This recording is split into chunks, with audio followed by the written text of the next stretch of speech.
Now it's time for something different.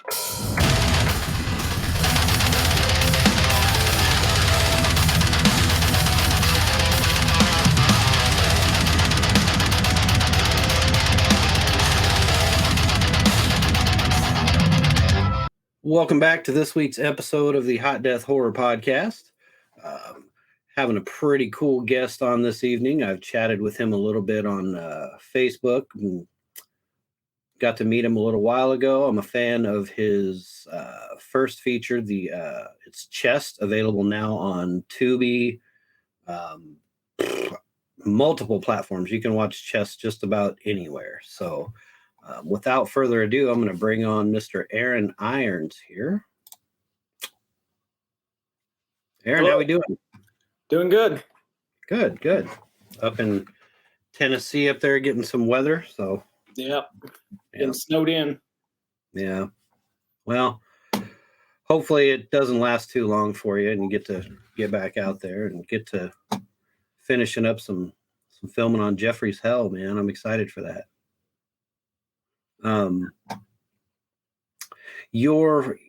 It wasn't actually your first feature, Chest? Chest was my first feature, yes. Okay, just wanted to make sure I got my info correct here. I thought it was. So Chest, you can catch that just about anywhere. I watched it on Tubi, but it is available on multiple streaming platforms. Really cool concept he had with that.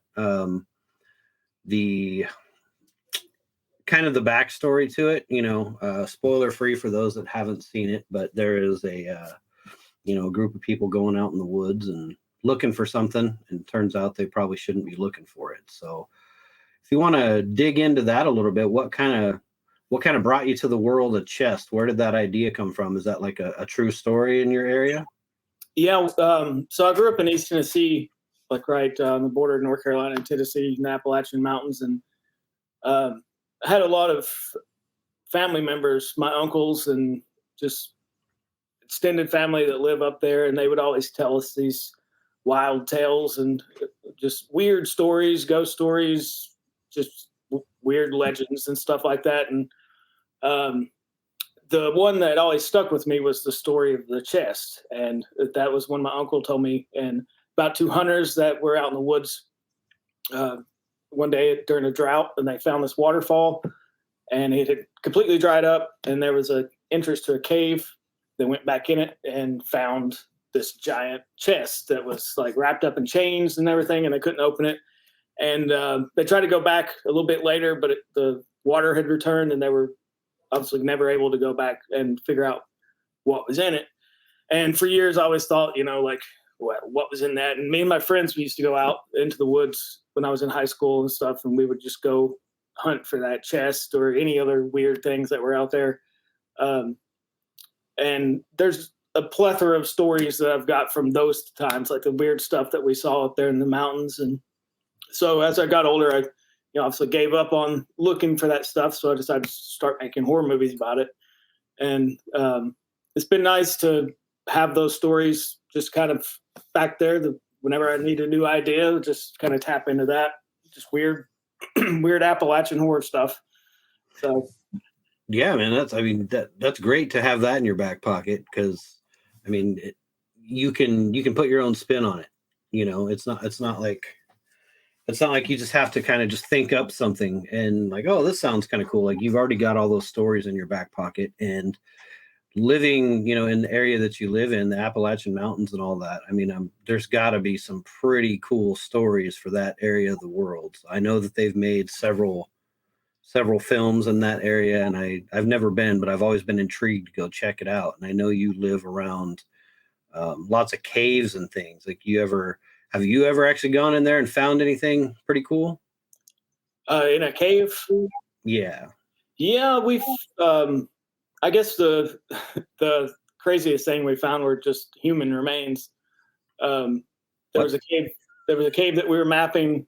I do like cave mapping sometimes. Mm-hmm. We'll find a new cave that hasn't been explored and spend like a year or two going through it and mapping it and making a map and submitting it to there's a Tennessee cave survey database that all those maps and everything are stored in. And there was one cave that we were in, and it was probably the third trip that we were doing, and found a pile of human bones in the back. And then we started looking around, and there were these big mounds everywhere, and bones were sticking out of them. So we brought an archaeologist in there with us the next time, and she went all through the cave and looked at the bones, and she figured that they were around 900 years old, probably woodland Indians, and that cave had been used as a tomb for like more elite members of their tribe, because there are burial mounds within like a half a mile from the cave. So she thinks that cave was for like special families and stuff. Because with the pile of bones that we found, there were like 3 adults, a child, and a dog, all like in the same pile. So they like put everybody into like the whole family, including their pets, into one area, and that was really weird. But yeah. Just human bones. I found cool looking rocks. I've been to the beach and found some seashells. No, you're over here finding 900-year-old human remains of a whole family and their dog. Like that's a horror movie right there, man. It sounds like I need to move. I'm living in the wrong part of the world. Like you are just loaded with inspiration over there. There's a bunch of weird shit out here. I bet, man. It sounds like it. So what? See, now I got to get into that. What's the protocol for that? Like you find a pile of human bones. Like you mentioned that you made some phone calls and things. You got an archaeologist in there, but like, I mean, what happens after that? Do they put that like in a museum? Do they, or what happens? Well, we basically just left it be. Okay. Because she said, if we were to come in here and do a study, she didn't really see anything that was really like extraordinary. Like it's pretty common thing, and it's better to just, because it is a grave. You don't want to Right. mess with somebody's grave. So she was just like, if we take these bones and study them, they'll just sit in a box in the archaeology department for years, and nobody will. So we just kind of left them be and finished up the cave map and decided never to go back there and leave them alone, I guess. I also don't want to get cursed. Yeah, there's always that. You don't want to be messing with something that you don't want that in your life for sure. Yeah. That's amazing to me. Like to hear that the archaeologist was just kind of like, oh yeah, this is just a Monday, kind of common, human bones. Like I've literally never seen human bones. So to me, that's astonishing. She just kind of, and I don't mean to downplay what she was saying, but it's like, there's no reason to put them in a museum. This was just, some regular old family. They weren't royalty or something. And, like to me, I'm like, I would want to study that, but I get it. You don't want to disturb someone's grave, and you don't want to just take the remains and throw them in a box for years, so, but and man, there's a whole thing too with the descendants of that tribe are still around. So in order to do anything with it, you have to contact like local native groups and tell them about it and get their consent to do anything. And we just decided to leave it alone. Right. Mess with it. Yeah. Well, shit, man, that I didn't expect that this early on in the podcast. I just found some human bones. We're already on human bones. Already on to human bones, man. We're not even 10 minutes in, and we're talking about human remains. My goodness. No, that's awesome though, man. That is really, really fucking cool. Like I couldn't even imagine stumbling across something like that. And I mean, let alone going in caves at all. Like I'm from another part of the country where there's not a lot of caves. I'm from Washington State originally. There's lots of mountains and things, but I've actually never been in a cave. So to me, that would just be cool. Just to kind of walk around in a cave and see what's there. So sounds like you're a man of many talents. I dabble in a few things. I can see from behind you there, you've got quite a few instruments and things going on there. I think. Yeah, I was a musician. Yeah.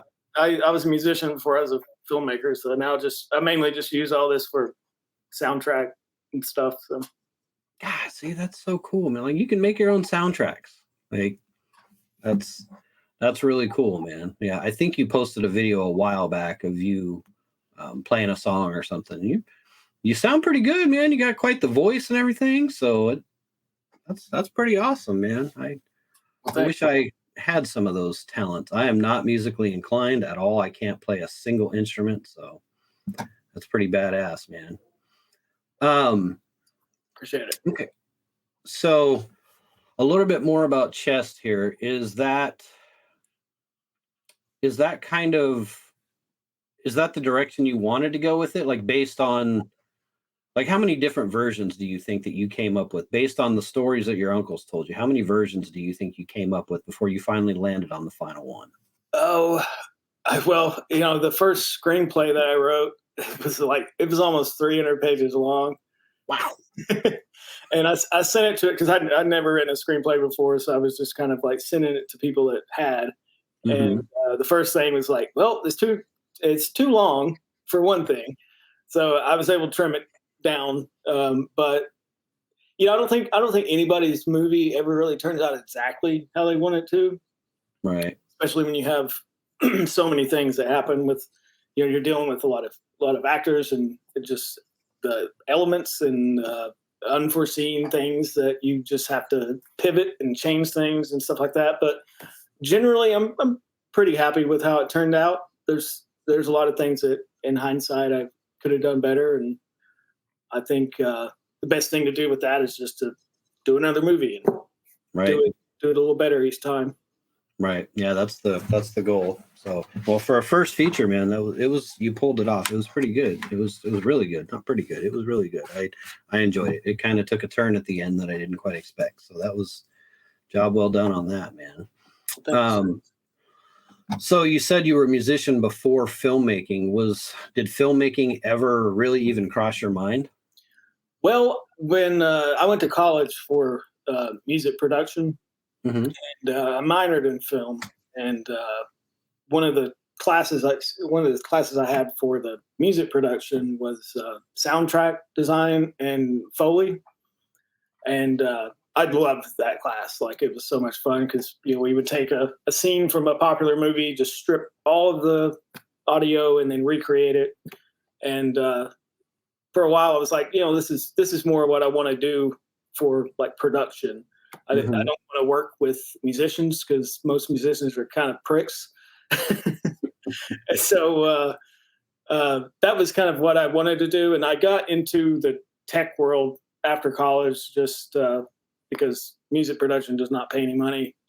So I got into a like corporate desk job kind of thing. And then eventually I was like, hey, I just want to make a movie. And I did help some friends that are filmmakers in the back. I would like volunteer for like PA, and I ran like audio on a film back in like 2006, I think. Mm-hmm. So I did some stuff there and really liked it. And so when I decided to make a movie myself, I just kind of called in a lot of favors from people that I had helped in the past and got everybody. And luckily I had a lot of people that were actors. So I just reached out to them, and everybody was happy to jump in and help out. So it just came together. That's good, man. That's good. So have you always been, with your uncles telling you creepy stories, that's kind of a similar story to me. My uncles used to kind of just torment me as a kid, make me watch scary movies and scare me all the time. So was horror something that they kind of helped you get into, or did they ruin it for you by, telling a bunch of stories so you kind of knew movies were fake? No, I loved hearing these stories and stuff. And, it was actually my mom that got me into horror. She's a big horror movie fan. And my brother and I she's a single mother. So if she wanted to watch horror movies, she basically had to watch them with us.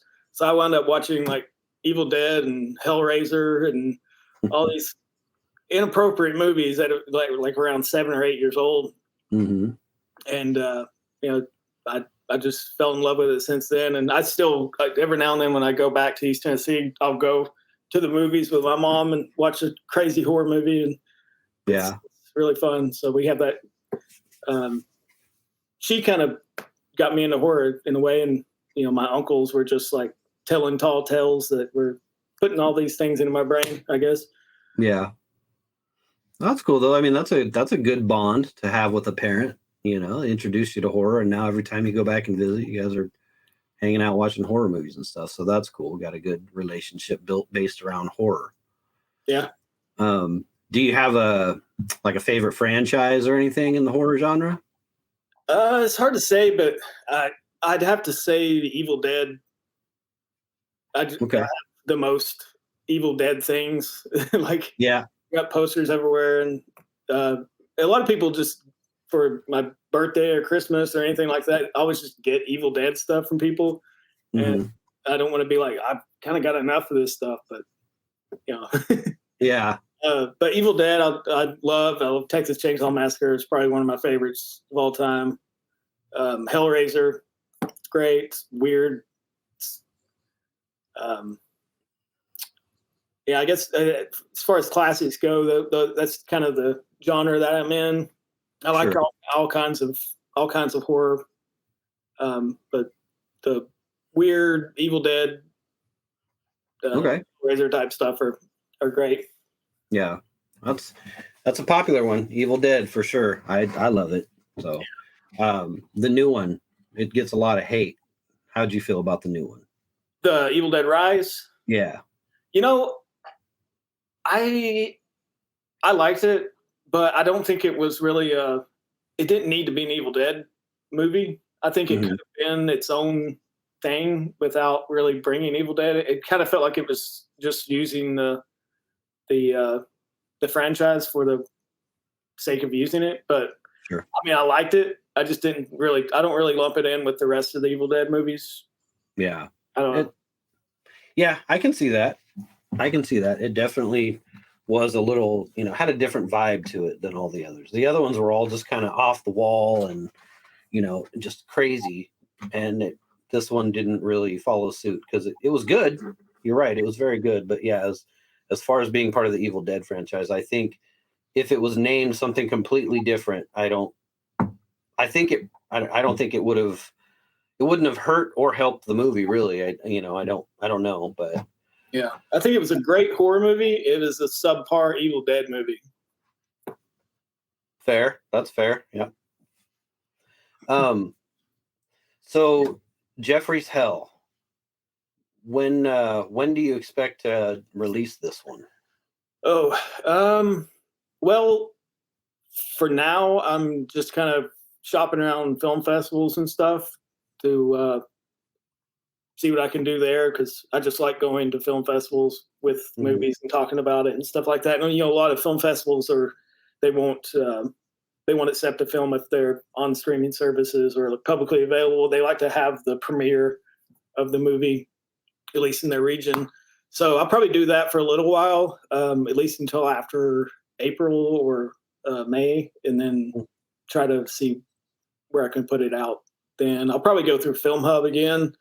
I did that with Chest, and it has been pretty good. I mean, it got me in a lot of streaming services, and I think that Jeffrey's Hell is going to be a better movie. To be honest, I think the response so far has been really good. A lot of people are saying they're terrified of it, so that's good. Yeah, no, Film Hub is great. That's who I used for my last one, and Film Hub's great. And the way you're marketing this thing that's my favorite way of marketing stuff. I love it. It's you're putting your real life into the marketing of your movie. What was that intended from the beginning, or was that just kind of like, what, this sounds like a good idea, let me try this? Yeah, I mean, I've been telling my friends and family for a while now that if you start seeing missing posters with me on them, don't worry. So I mean, there's only so much you can do as far as like faking your death. Right. or faking your disappearance, because I'm obviously here right now talking about this, and I Yeah. have to, I have to be out there talking about it. So, Right. so the idea is that I go missing in this movie, not a bunch of other filmmakers. So it's kind of a meta sequel to Chess, where the filmmaker who made Chess, goes to explore legends that were touched on in Chess to try to make a documentary, and in the process of that, I go missing. Yeah. And it's everybody's reaction to that. So I get to bring back the cast of Chess into this one, where they're all just concerned friends, basically. Mm-hmm. So I think it'll be a fun romp for people, and they don't have to see Chess. There's no prerequisite really. It's just if you've seen Chess, you'll like seeing the characters return and how they actually are in real life.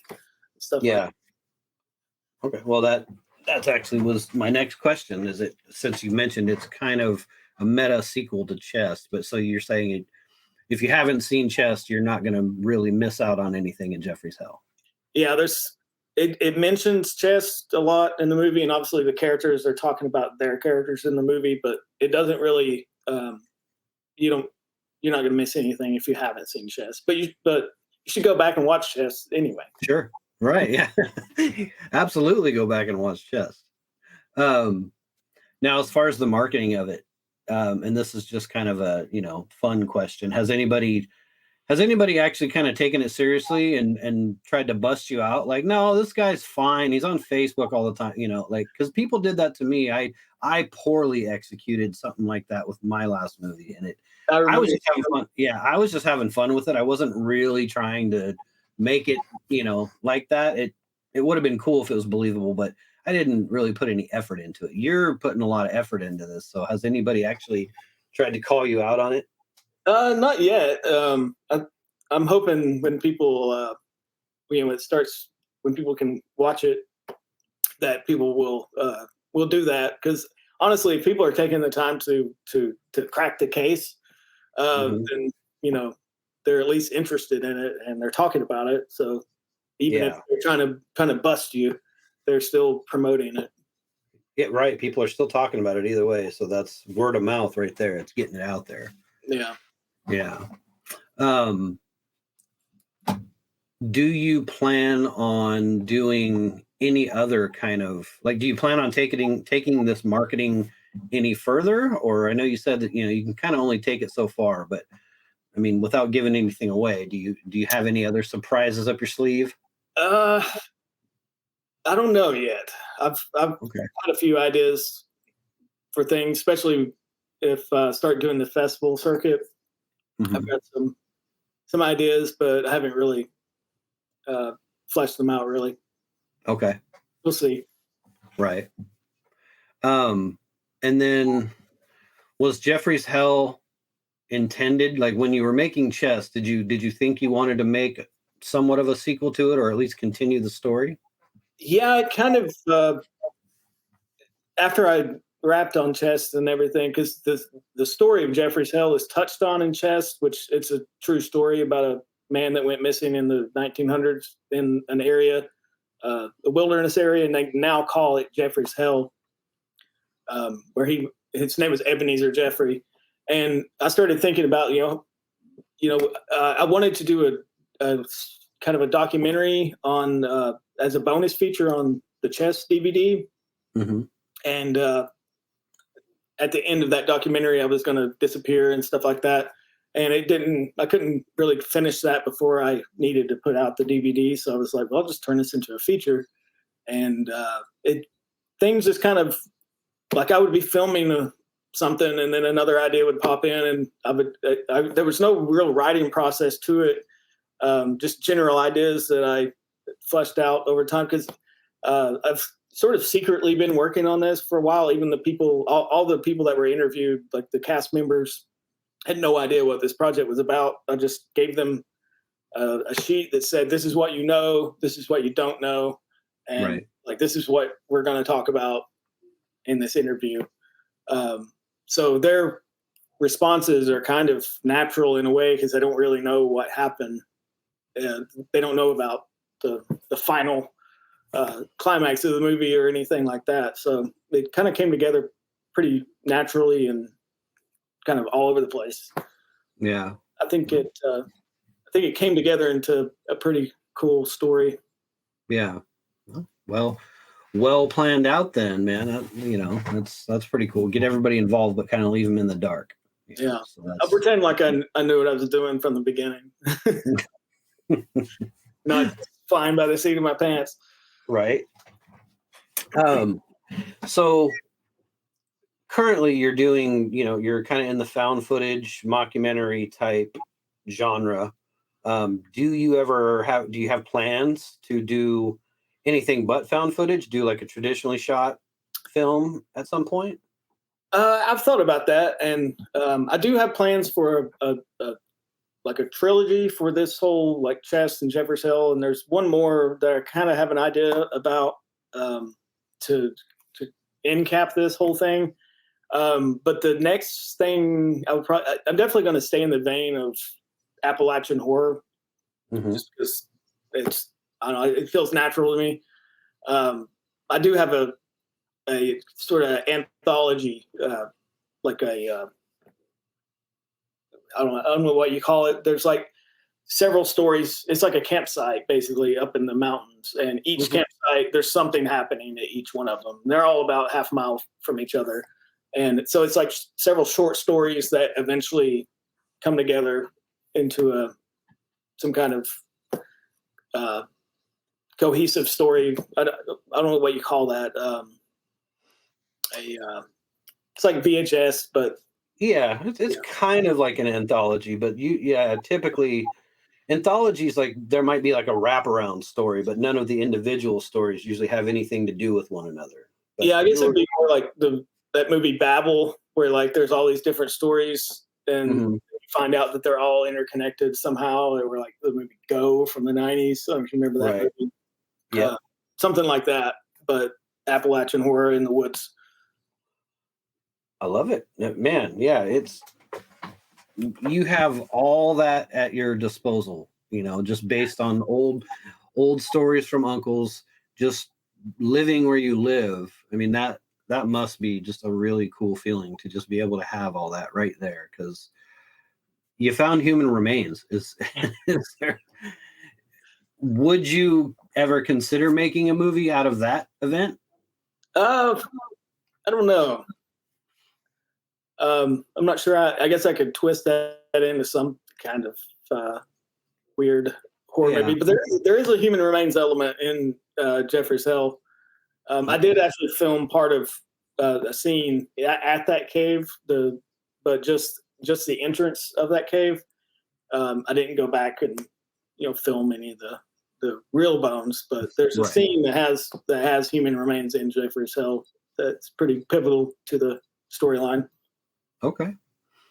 So is this one, did you have, like, when you're in the cave, you're filming that stuff in there, was that just you, or did you actually have like a crew of people in there with you? Most of the time it was just me. I didn't go into the cave solely by myself. I would usually I'd go on a cave trip with a couple of people or my wife, and they would go to a certain part of the cave and I would just go somewhere else and film a bunch of stuff. And then sometimes it was just me and a couple other people that are cavers, and we would spend 8 or 9 hours in the cave and they didn't care, which was nice. Yeah. Anybody else would be like, I'm not staying down there for that long. But I luckily have a lot of cave friends, I guess, that don't care to get down and dirty. Yeah. So yeah, because I don't know, like, is that something, since you have experience with it, with caves, and is that something you recommend taking at least one person with you when you do? Like, is it not smart to go down there by yourself? I'd imagine it's not, because if something happens to you, you're stuck. Yeah, typically you never go into a cave without more than 2 people with you. So a group of 3. That way, if someone's injured, someone can stay with that person, and then one person can leave and go get help. The cave where I was filming the majority of this movie, I'm very comfortable with it. And the area that we were filming in was like 5 minutes from the entrance. So I went out there once just by myself and went back and filmed a bunch of stuff. And, I told my wife like exactly when I was planning to come out. And, if you haven't heard from me by this time, then something's wrong. Right. So just having a protocol and a plan of action in place, just so people know where you are and you're not going to get trapped. And, I wasn't going in and doing anything like crazy or anything like that. Because generally caves are not unsafe. It's just doing things wrong that makes you get injured. Right. What's I guess I don't know how to ask it, but like what's the craziest cave you've ever been in aside from finding human remains, like have you ever gone, are there caves that are like miles and miles and miles long? Yeah, the biggest cave in Tennessee is 40 miles. And I've probably explored maybe 20 of those miles. Wow. That one's fun. And then just New Year's, I spent New Year's at Mammoth Cave in Kentucky doing a mapping trip up there with a bunch of people. And Mammoth Cave is close to 450 miles now, so that's the biggest one in the country. But we don't get anywhere close to exploring that whole thing. But Right. that's definitely the biggest cave I've ever been in. But 450 miles. Yeah. Wow. Yeah, it's kind of a big loop, but it goes all over the state of Kentucky and probably up into Indiana a little bit. I'm not sure. Wow.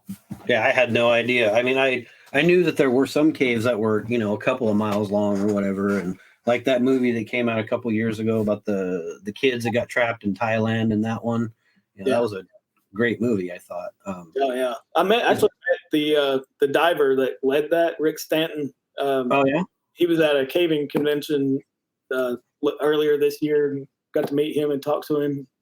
He's he's just a down to earth, cheeky British guy.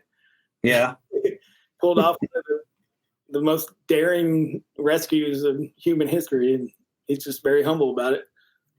Yeah, that's crazy how that situation went down. Like they had to dive for like I liked the movie, but I know that it was explained, but I didn't really get a grasp of exactly how far they were going in. Like, did he talk about it at all? Like, how long were they underwater? I know it's like hours. Yeah, I think the total distance was around 3, 4, maybe 6 miles. I can't remember, but they were swimming for probably 2 or 3 hours, and then they would have to come up and then resedate the kid, and then go back down and then continue on for like another few hours. It took a long time. Yeah. Wow. I mean, it's an incredible feat of human ingenuity and camaraderie and everything. Like it was wild.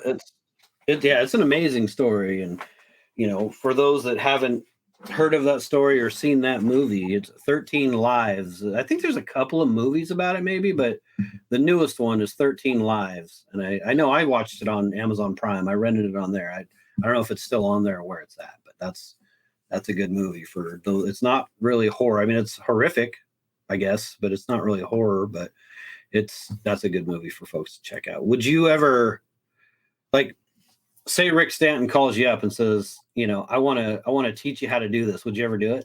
Hell no. No. I draw the line on cave diving. Yeah. Not gonna do that. That seems intense. That's for sure. Yeah. I don't know that I could do that either. I don't mind water or anything like that, but I don't know. I don't know that I could do anything like that. That's crazy. Yeah. There's just too many things that can go wrong there that I'm not ready to get into that kind of stuff.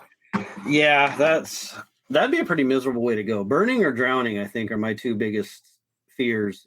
Burning or drowning, I think would be the two. Like that would seem like the most torture. People say that drowning is peaceful and all that, but I can't see how, dying from being in the water is peaceful. Yeah, Nobody knows. Nobody can tell the tale. Yep, right. So, all right, well, just a couple more just kind of fun questions before we get out of here.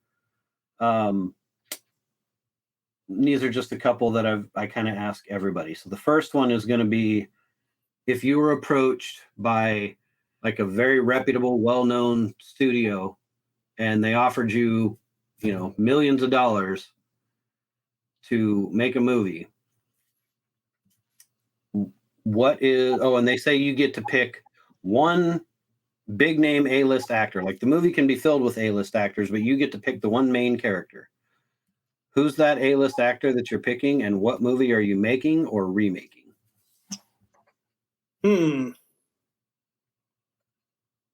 Well, there's two movies that are based on books that I've always wanted to see made into a horror movie. One is House of Leaves. I don't know if you're familiar with that. It's basically about a movie. It's a movie or a book about this. There's a lot of stuff going on, but the primary story is about a family that moves into a house and they discover that the inside of the house is bigger than the outside. And they start discovering these doors that just keep appearing in the house, and they discover passageways that go into this like endless catacombs and just stuff underneath the house, and they're exploring it, and it's terrifying. One of the most terrifying books I've ever read. That would be really fun to make. It'd be hard to do that strictly by the book. As far as the actor in it,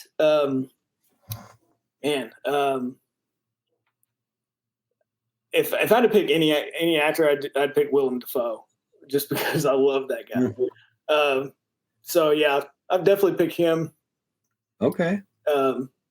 He could fit that role. I think that's the main guy in that.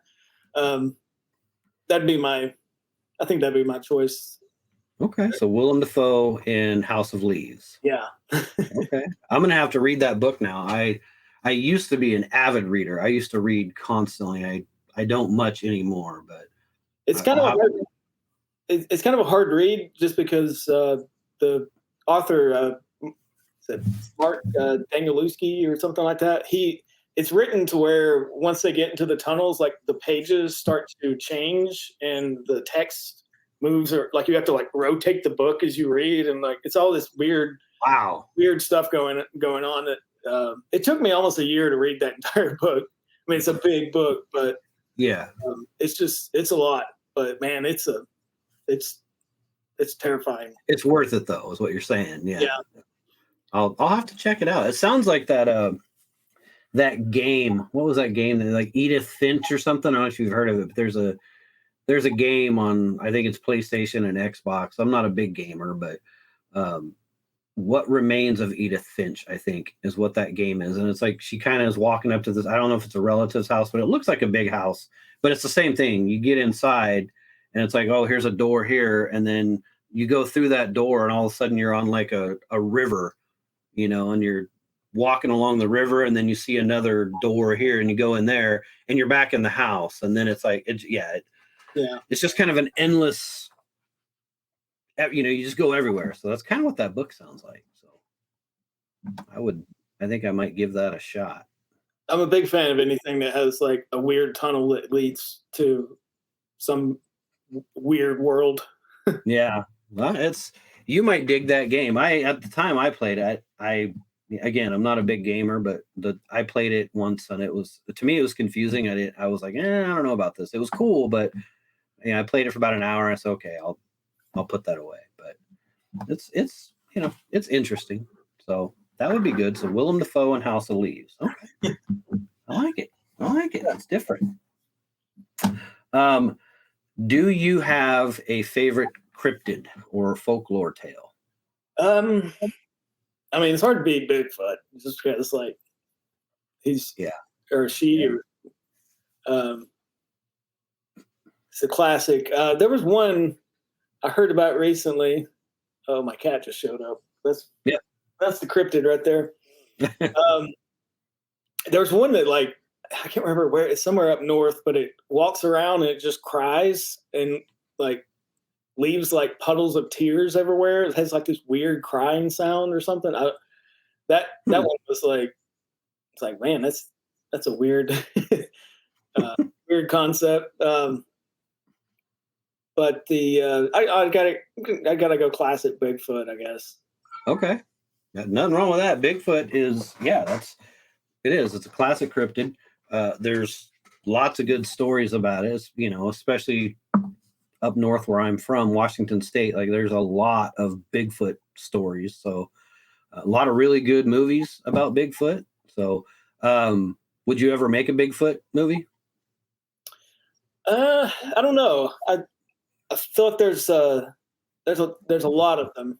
I'd have to figure out a way to do it really different. Yeah. No.